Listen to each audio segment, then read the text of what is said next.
प्यारे बच्चों, आज 22 फरवरी है और यह वीडियो क्लास 12th के लिए है और हिंदी का है। जो स्टूडेंट अभी तक हिंदी में कुछ नहीं पढ़े हैं तो इस वीडियो को ज़रूर देखें।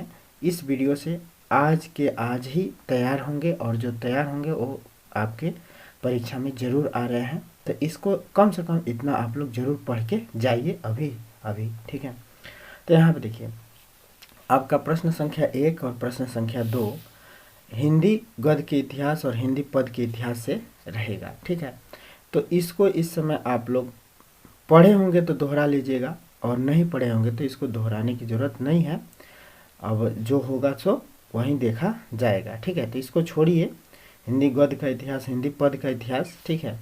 क्वेश्चन नंबर 3 से आप लोग तैयार करना शुरू कर दीजिए। क्वेश्चन नंबर 3 में मात्र आप लोग को देखिए गद्यांश पर आधारित प्रश्नोत्तर होंगे। क्वेश्चन नंबर 3 में मैंने एक गद्य दिया जाएगा और इस गद्य में जैसे देखिए हम आप लोग को पेपर दिखाते हैं कि एक गद्य दिया जाएगा और उस गद्य का संदर्भ सहित जो है व्याख्या करना है। देखिए यहाँ पे प्रश्न संख्या 3, ठीक है। तो प्रश्न संख्या 3 दिए गए गद्यांश पर आधारित निम्नलिखित प्रश्नों के उत्तर दे दीजिए। देखिए अब इसमें आपका पहला गद्यांश जरूर आता है, राष्ट्र का स्वरूप। पहला गद्यांश राष्ट्र का स्वरूप जो चैप्टर है, पाठ का नाम जो है राष्ट्र का स्वरूप, ये वासुदेव शरण अग्रवाल का है। अभी याद कर लीजिए, राष्ट्र का स्वरूप वासुदेव शरण अग्रवाल का है। और पहचान क्या है, राष्ट्रीयता इस गद्य में जरूर आएगा, राष्ट्र जरूर आएगा, पृथ्वी के गर्भ में पोषण ई जरूर आएगा। माने ये पहचान है कि राष्ट्रीयता। देखिए इस गद्य को पढ़ेंगे तो देखिए राष्ट्र आ रहा है, राष्ट्र जगह जगह आ रहा है। तो ऐसे आप लोग पहचान भी लेंगे कि ये किसका है। और यहाँ से इस चैप्टर से आपका गद्यांश एक जरूर आएगा। तो यहाँ पे पूछा जाएगा निम्न गद्यांश पर आधारित प्रश्न को उत्तर दीजिए। पहला, पाठ का शीर्षक एवं लेखक का नाम जरूर पूछेगा। तो पाठ का शीर्षक जो है क्या होगा, राष्ट्र का स्वरूप। राष्ट्र से जो है क्या याद रखेंगे, राष्ट्र का स्वरूप। इसके लेखक कौन है, तो इसके लेखक डॉक्टर वासुदेव शरण अग्रवाल है, डॉक्टर वासुदेव शरण अग्रवाल हैं। तो ये आपका जो है एक क्वेश्चन कंप्लीट हो जाएगा। एक एक नंबर का है मात्र, ठीक है। देखिए 5 गुणे 2 यानी कि 10 नंबर, यानी कि 2 नंबर का है ये ठीक है। तो 2 नंबर आपका कंप्लीट हो जाएगा। इसके बाद राष्ट्र के प्रत्येक अंक की शुद्ध हमें क्यों लेनी चाहिए, इसको पढ़ेंगे तो शुद्ध हमें लेनी चाहिए। यहाँ पे देख सकते हैं, अत एवं राष्ट्र के प्रत्येक अंक की शुद्ध लेनी चाहिए, यानी कि यहाँ से यहाँ तक जो है लिख देंगे तो आराम से इसका जो है आंसर हो जाएगा। इसके बाद से रेखांकित अंश की व्याख्या करना है। तो समन्वय के मार्ग से भरपूर प्रगति की और उन्नति। देखिए अब यहाँ पे लिख देंगे कि डॉक्टर वासुदेव शरण अग्रवाल जी कहते हैं कि समन्वय के मार्ग से भरपूर प्रगति और उन्नति करने का सबको एक जो है जैसा अधिकार है। बस इतना छाप देंगे तो आपका जो है 2 नंबर यहाँ से तैयार हो जाएगा, ठीक है। इसके बाद से है राष्ट्र किसे पीछे छोड़कर आगे नहीं बढ़ सकता। तो राष्ट्र किसे छोड़ के, इसमें जरूर होगा कि राष्ट्र जो है इसे छोड़कर आगे नहीं बढ़ सकता है, ठीक है। तो इसमें जो है होगा अपने तरफ से क्या है, राष्ट्र जो है किसी जन को पीछे छोड़कर राष्ट्र आगे नहीं बढ़ सकता है। यहाँ पे देखिए है, तो यहाँ से जो है आपको आंसर दे देना है। 2 नंबर ये भी आपका पक्का हो जाएगा। इसके बाद से देखिए समन्वय के मार्ग से क्या प्राप्त हो सकता है। तो इधर भी होगा कि समन्वय के मार्ग से ये चीज़ें जो है प्राप्त हो सकती है, ठीक है। यहाँ पे जो है असमर्थ रहेगा, अरे एक अधिकार जो है, सबको एक अधिकार प्राप्त हो सकता है समन्वय के मार्ग से, ठीक है। भरपूर प्रगति और सबको एक समान अधिकार प्राप्त हो सकता है, ठीक है। यही लिख देंगे तो 2 नंबर आपका पक्का। तो यही आपका 10 नंबर पक्का हो गया, ठीक है। ये पहला चैप्टर आपका जरूर आएगा, राष्ट्र के स्वरूप, ठीक है। उसके बाद से अगर आपको ज़्यादा जो है कुछ और भी आता है तो भाषा और आधुनिकता जो है इसको भी तैयार कर लीजिए। देखिए इसमें भाषा जो है बार बार आएगा, भाषा जो है जरूर आएगा, इसको पहचानने में मदद मिलेगा आप लोगों को। तो भाषा और आधुनिकता जो है जरूर तैयार कर लीजिएगा, ठीक है। वैसे हमारे हिसाब से पहला चैप्टर बस आप लोग पढ़ लीजिए और ये जो है समझ लीजिए कि हमको पहला चैप्टर में जो है गद्य जो है पहचानना है और कैसे पहचानेंगे, कैसे लिखेंगे। तो संदर्भ इसके मन लेखक, शीर्षक और पाठ का नाम तैयार कर लीजिए। तो शीर्षक क्या हो जाए, राष्ट्र का स्वरूप। शीर्षक हो गया राष्ट्र का स्वरूप, लेखक का नाम हो जाएगा डॉक्टर वासुदेव शरण अग्रवाल, ठीक है। इसके बाद से भाषा और आधुनिकता में आपको हमेशा भाषा मिलेगा जरूर, ठीक है। तो भाषा आ गया तो आप लोग समझ लीजिएगा कि प्रोफेसर जी सुंदर रेड्डी का है ये, प्रोफेसर जो है जी सुंदर रेड्डी। तो प्रोफेसर जी सुंदर रेड्डी का ये जो है भाषा और आधुनिकता है। तो 2 चैप्टर आप लोग को ये बढ़िया से तैयार करके जाना है, ठीक है। उसके बाद से पद में देखिए, पद पर आधारित प्रश्नोत्तर कवि और कविता का कविता का नाम लिखना है शीर्षक, ठीक है। तो जो है पवन दूत का जरूर तैयार कर लीजिए। पवन दूत का अयोध्या सिंह उपाध्याय का है, ठीक है। ये जो है पवन दूत का राधिका के बारे में जो है वर्णन है। पवन से जो अपनी विरह वेदना को जो है श्री कृष्ण तक पहुंचाने की बात कह रही हैं, ठीक है। तो पहला चैप्टर इसमें से जरूर आएगा। और दूसरा शीर्षक नौका विहार, दूसरा जो है आपका पोयम, ये जो है नौका विहार वाला जरूर देख लीजिएगा। उसमें नाव का जो है बार बार जिक्र किया गया है। नौका विहार आप लोग को 1 मिनट दिखा भी दे रहे हैं। भाषा और आधुनिकता के लिए कह रहे थे, तो भाषा और आधुनिकता में देखिए जगह जगह आपको भाषा जो है शब्द मिलेगा। तो इससे आप लोग को शीर्षक याद आ जाएगा, भाषा और आधुनिकता, ठीक है। तो भाषा और आधुनिकता से आपको शीर्षक मिल गया और इसको जो है आप लोग आराम से लिख सकते हैं। प्रोफेसर जी सुंदर रेड्डी हैं और भाषा और आधुनिकता। अक्सर इसमें जो पूछेगा पाठ का नाम, तो भाषा और आधुनिकता, लेखक का नाम तो प्रोफेसर जी सुंदर रेड्डी। अब पद में आ जाते हैं हम लोग। तो पद में आप लोग को दिखा रहे हैं पवन दूतिका को कैसे पहचानेंगे। तो देखिए, बैठी खिन्न यक दिवस वे गेह में थी अकेली, आके आंसू दृग युगल में थी धारा को भिगोते। मैं धारा को भिगोते, या इसमें नारी शब्द जरूर आएगा, ठीक है।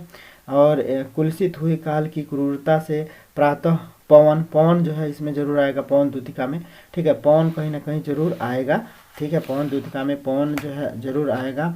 बहुत तर्ज तो आगे बढ़ी मेरे प्यारे नौ जलद कंज के नेत्र वाले, ये जो है सदा, मैंने इसमें जो है शोभा वाली सुखद कितनी मंजू कुंज मिलेंगी, दुख भावरे विषम छाया मोह लेगी तुझे वे, तो तू लख वहाँ पे, ठीक है। तो इसमें रो रो के प्रिय विरह की बात आ रही है। तो यहाँ पर भी जो है क्या है पवन दूतिका है, ठीक है। पवन दूतिका आगे यहाँ पे देखिए, जाते जाते अगर पथ में कोई दिखे, इसमें भी कहीं ना कहीं जो है सुंदरी का वर्णन है। मुख की मालाएं या धीरे धीरे पर परस करके गात उत्पात, मैंने धीरे धीरे, यानी कि जाते जाते भी ये जो है पवन दूतिका का है, ठीक है। लज्जाशील महिला पथिक जो है ये पवन दूतिका का ही है, लज्जाशील, ठीक है। तो इसको जो है जरूर देख लीजिए खाली। उसके बाद से है सुखी जाति मलिन माली धारा धीरे धीरे रस पीला होता प्रबल दुख के प्रेषित। इसमें भी जो है क्या है, मलिन लतिका पढ़ रही हो, सीधे प्रकट प्रतीत वंचित। मैंने इसमें देखिए नवल तरु पीते हो, मैंने धीरे धीरे संभल कर रखना, उन्हें बता देना। मैंने इसको जो है ज़रूर आप लोग तैयार कर लीजिए, एक ट्रिक लगा लीजिए कि कैसे जो है आएगा। इसके बाद से देखिए नाव वाला में यहाँ से ज़रूर देगा सुमित्रानंद पंत का नौका विहार से जो है ज़रूर आपको पोयम मिलेगा, ठीक है। नौका विहार, नाव ए में ज़रूर आएगा। चांदनी रात का प्रथम पहर पीले, नौका विहार, नाव इसमें ज़रूर आया होगा। देखिए वो नाव, देखिए यहाँ पे आया है नाव, नौका में जरूर, नौका विहार में नाव जरूर आएगा। तो नाव से आपका नौका विहार याद रहेगा आराम से। लेखक का नाम याद रख लीजिए, सुमित्रानंद पंत, नौका विहार का है, ठीक है। और बाकी प्रश्नों का उत्तर वैसे ही देना है, रेखांकित अंश की व्याख्या करना है और शीर्षक का नाम बताना है, कवि का नाम बताना है, ठीक है। तो पद गद से जो है 20 नंबर अगर इसको तैयार कर लेते हैं तो 20 नंबर आप लोग का ऐसे ही जो है तैयार हो गया ठीक है। इस दोनों चैप्टर में से ज़रूर आपको आएगा। यहाँ पे भी देखिए नौका विहार में से नाव जरूर आ रहा है, तो इसमें पहचानने में दिक्कत नहीं होगा, इसीलिए हम इसको बता रहे हैं। नहीं कुछ भी पढ़े हैं तो इन 2 चैप्टर को जरूर पढ़ के जाइए, दोहरा के जाइए, ठीक है। उसके बाद से हम लोग आगे देखते हैं। तो जो है गद से पद से जो है शीर्षक और जो है ये तैयार हो गया। अब 5वां देखिए, 5वां में लेखक का जीवन परिचय जरूर पूछेगा। तो लेखक का जीवन परिचय वासुदेव शरण अग्रवाल का जरूर आप लोग तैयार कर लीजिए, वासुदेव शरण अग्रवाल। और देखिए जन्म तिथि और मृत्यु, ये जो है जरूर आपको पक्का याद होना चाहिए कि 1904 में इनका जो है जन्म हुआ था वासुदेव शरण का, और 1967 ईस्वी में इनका जो है निधन हो गया। इनका निधन कब हुआ? तो 1967 में। बाकी आप लोग जो भी जिनका भी जीवन परिचय याद होगा उसको जोड़ जोड़ के लिख देंगे तो काम चल जाएगा। ठीक है, तो वासुदेव शरण सरवाल को जरूर देख लीजिए। उसके बाद से दूसरा लेखक का नाम आचार्य हजारी प्रसाद द्विवेदी, इनका भी जो है जन्म तिथि जरूर देख लीजिएगा। तो जन्म जो है 1907 और मृत्यु 1979 है, 79 है। ठीक है, इसके बाद से पांचवा के ख में कवि का जीवन परिचय पूछेगा। ये जो है लेखक का जीवन परिचय था और एक कवि का। तो अयोध्या सिंह उपाध्याय का, हरिऔध जी का जो है, इनका जो है जन्म तिथि और मृत्यु जरूर देख के जाइए और इसको तैयार कर लीजिए। ठीक है, तो इनका 1865 और इनका 1945 में मृत्यु हो गया था। इसके बाद से जयशंकर प्रसाद आप लोग हाई स्कूल में भी याद किए होंगे और इसमें भी जो है पूछ सकता है, जयशंकर प्रसाद का मोस्ट इंपॉर्टेंट है। तो इनका जो 1889 90 दोनों देता है, तो 1889 और 1937 ये जो है मृत्यु हुआ था, इनको जो है याद कर लीजिए। ठीक, उसके बाद से पंचलाइट अथवा बहादुर की कहानी का सारांश जो है पूछता है, तो पंचलाइट और बहादुर की कहानी खाली जरूर पढ़ लीजिए बस। ठीक है, उसके बाद से खंड काव्य 80 शब्द में है, कथानायक का कथा सार लिखिए।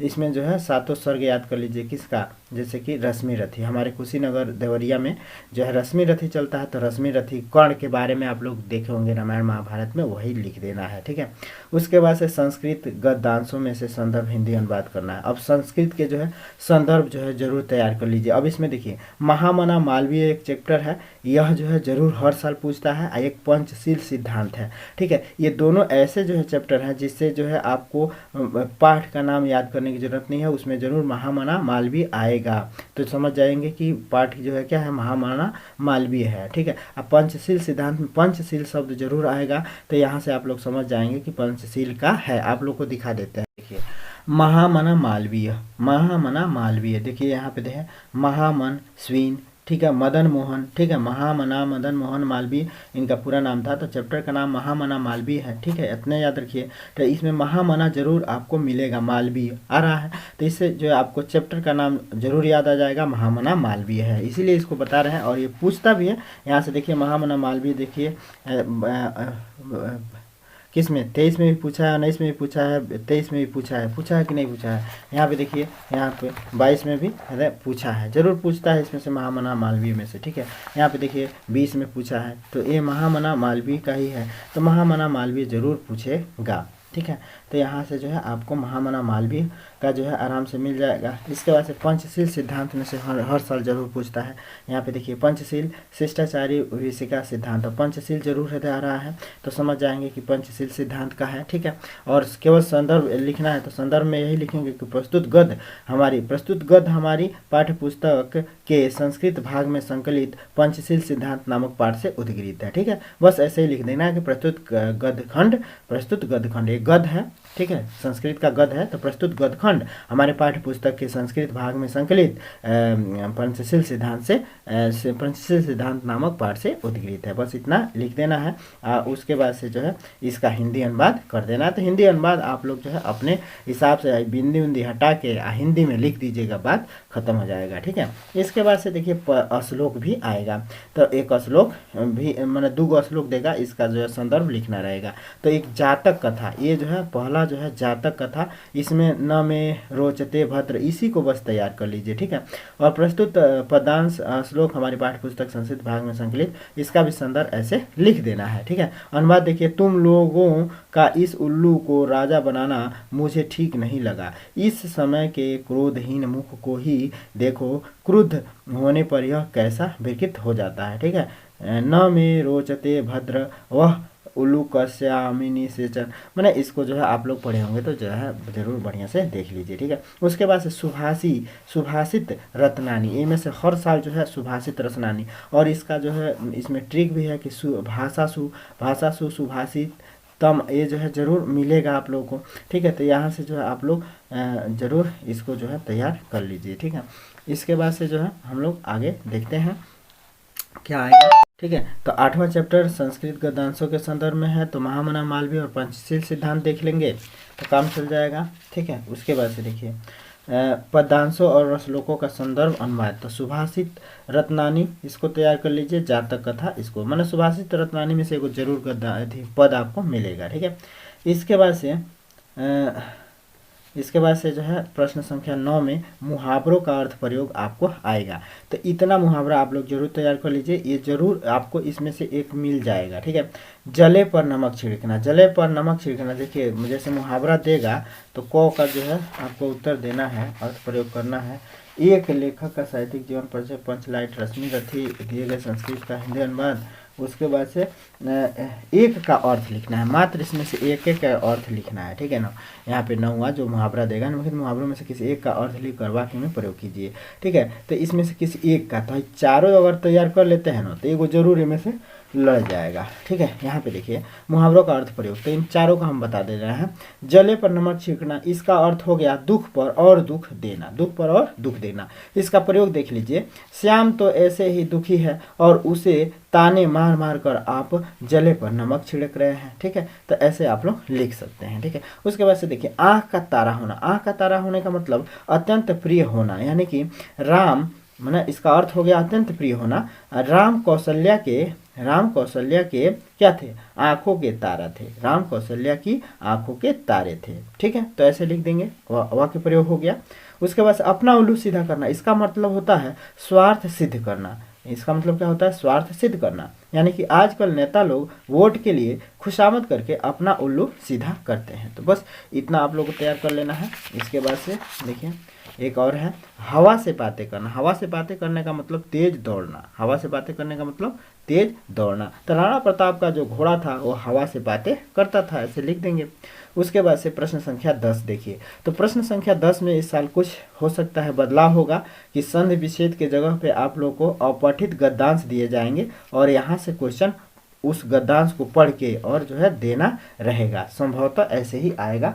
यहाँ पे आप लोग को हम दिखा दे रहे हैं कि अपठित गद्यांश आप लोगों को यहाँ से मिलेगा और अपठित गद्यांश को पढ़ के उनके प्रश्नों का यहाँ पे देखिए विद्या क्वेश्चन बैंक में दिया गया है। तो यहाँ पे अपठित गद्यांश दिए रहेंगे और इस गद्यांश को आप लोग ध्यानपूर्वक पढ़ के और नीचे दिए गए प्रश्नों का उत्तर देना रहेगा। ठीक है, तो इसको आप लोग अच्छे से पढ़ेंगे तो इन सभी प्रश्नों का उत्तर आपको गद्यांश में से मिल जाएंगे। बस इतना जानिए कि एक ऐसे अपठित गद्यांश भी आएगा और एक अपठित पद्यांश भी आएगा और इसमें जो भी पूछेगा उसका ध्यानपूर्वक अगर अवलोकन करेंगे तो सबका जो है अर्थ और क्वेश्चन सबका जो है इसी में से मिल जाएगा। ठीक है, तो इसको जो है आप लोग जरूर देख लीजिएगा, नहीं देखेंगे तो वो काम चल जाएगा। ठीक है, वहीं पे जो है वहीं का उत्तर दे दीजिएगा, कुछ ना कुछ जरूर लिख दीजिएगा, 5 नंबर एकदम पक्का है। ठीक है, इसके बाद से देखिए सही अर्थ चयन कीजिए, अविराम अभिशाप, इसको जो अभी पढ़ने की जरूरत नहीं है, जैसे आएगा वैसे कर दीजिएगा। ठीक है, इसके बाद से ये देखिए ये 12वां क्वेश्चन जरूर तैयार कर लीजिए, श्रृंगार अथवा करुण रस में से एक जरूर आएगा, तो श्रृंगार रस और करुण रस को तैयार कर लीजिए। इसके बाद से यमक या रूपक अलंकार जरूर तैयार कर लीजिए। इसके बाद से चौपाई, छंद और सोरठा, इसको जो है जरूर तैयार कर लीजिए। एक पत्र जो है जरूर लिखने का जो है प्रैक्टिस कर लीजिए, और वो भी जो है किसके लिए, तो बैंक में जो है अपना खाता खुलवाने से संबंधित या ऐसे ही ऋण शिक्षा प्राप्त करने के लिए बैंक में खाता, ये जो है जरूर आता है। ठीक है, बैंक में खाता खुलवाने से संबंधित एक जो है एप्लीकेशन एक दिखाई भी दे रहे हैं आप लोगों को। खाता ऋण जो है ऋण हेतु, देखिए ऋण प्राप्ति हेतु भारतीय स्टेट बैंक के शाखा प्रबंधक का आवेदन पत्र हर साल पूछता है। ठीक है, तो इसको तैयार कर लीजिए। देखिए कैसे लिखेंगे, सेवा में प्रबंधक भारतीय स्टेट बैंक, गोला कुआं सोहराब गेट शाखा मेरठ, ऐसे जो है पता लिख देंगे बैंक का। ठीक है, जो भी होगा तो ये देखिए फॉर्मेट जरूर तैयार कर लीजिए कि इधर कैसे लिखेंगे, फिर विषय जो है जरूर लिखना है कि ऋण प्राप्ति हेतु आवेदन पत्र। ठीक है, उसके बाद से यहाँ महोदय और बीच का जो ये कहानी है इसको आप लोग जो है अपने हिसाब से भी लिख सकते हैं। उसके बाद से आवेदक का नाम, पिता का नाम, शैक्षिक योग्यता इधर लिख देना है और इधर जो है मतलब इधर लिख देना है। ठीक है, उसके बाद से जो है इधर दिन तारीख लिख देना है, इधर दिन तारीख लिख देना है। ठीक है, बस इतने जो है आप लोग को याद कर लेना है। ठीक है, पिछले 2 दिनों माननीय प्रधानमंत्री मानदेय में प्रधानमंत्री रोजगार योजना का शुभारंभ किया था, जिसमें शिक्षित बेरोजगारों को 1 लाख रुपए का ऋण देने का प्रावधान है। मैं भी जो है BA पास एक शिक्षित बेरोजगार युवक हूं और इस योजना का लाभ उठाकर 1 लाख रुपए का ऋण लेकर इससे जो है बाल पेन बनाने का एक लघु उद्योग आरंभ करना चाहता हूं। इस हेतु आपकी सेवा में अपने विवरण सहित अपनी भावी योजना का संक्षिप्त प्रारूप जो है प्रस्तुत कर रहा हूँ, जो कि निम्नवत है। ठीक है, तो ये जो है आपको दिखा देना है। ठीक है, दिखाने के बाद से ये वाला जो है ज़रूर आप लोग दिनांक इधर लिख दीजिएगा, इधर जो है भवादी किशन इधर XYZ लिख दीजिएगा, लिखने की ज़रूरत है इतना नहीं है। ठीक है, बस। तो ये पत्र लेखन हो गया। इसके बाद से पर्यावरण संरक्षण की आवश्यकता, ये हर साल आता है। पर्यावरण प्रदूषण संरक्षण ये हर साल आता है, तो इस पर निबंध जरूर देख लीजिए। ठीक है, इस पर निबंध जरूर देख लीजिएगा। ठीक है, तो इस पर निबंध आप लोग जरूर देख लीजिएगा। और इसी के साथ देखिए पर्यावरण संरक्षण, तो इसमें रूपरेखा मेन है। रूपरेखा याद है तो आप अपने मन से सोच के लिख सकते हैं। ठीक है, तो रूपरेखा देखिए, प्रस्तावना पहले होना चाहिए, प्रदूषण का अर्थ, प्रदूषण के प्रकार, प्रदूषण की समस्या और उससे होने वाली हानि, समस्या का समाधान और उपसंहार। बस इतना जो है आप लोगों को पता होना चाहिए। बस युवा जो है इसके बारे में हेडिंग दे दे के अर्थ परिभाषा लिख देना है। ठीक है, तो इतना आप लोग जरूर रिवीजन कर लीजिए बार बार। ठीक है, तो फिर मिलते हैं अगली वीडियो के साथ, तब तक के लिए जय हिंद।